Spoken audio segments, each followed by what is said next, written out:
খারাপ সময়টা হয়তো অতীত হয়ে যায়, কিন্তু মানুষের খারাপ ব্যবহারটা কখনো অতীত হয় না। শুধু নিজে থেকে কথা বলা বন্ধ করে দেখো, দেখবে অনেক আপনজন পর হয়ে যাবে। আসলে কেউ আপনজন হয় না। যারা তোমার ক্ষতি চায় তাদের আঘাত করবে না, তাদের সামনে একটু হাসি মুখে চলবে। দেখবে তুমি আঘাত করলে যে কষ্ট পেত, ওরা তার থেকেও বেশি কষ্ট পাবে।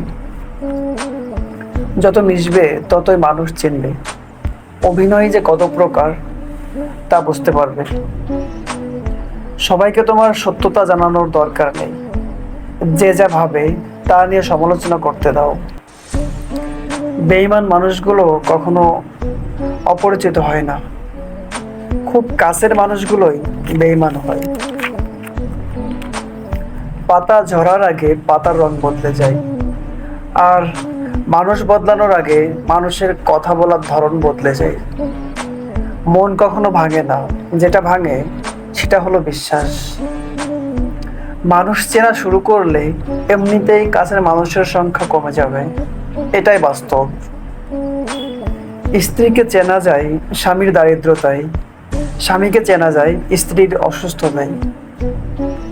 তিনটি কথা অবশ্যই মনে রাখবেন: যে তোমাকে সাহায্য করে তাকে কখনো ভুলে যেও না, যে তোমাকে ভালোবাসে তাকে কখনো ঘৃণা করো না, যে তোমাকে বিশ্বাস করে তাকে কখনো ঠকিও না। মন খারাপ সবার জন্য হয় না, যার জন্য হয় সেই বোঝে না।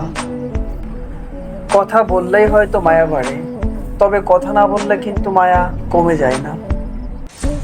আর কিছু পাই বা না পাই, জীবন থেকে একটা শিক্ষাই পেয়েছি: চাইলে সব কিছু পাওয়া যায় না।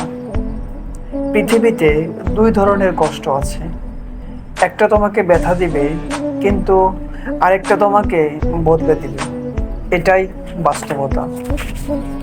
বাস্তবতা মেনে নিতে শেখো।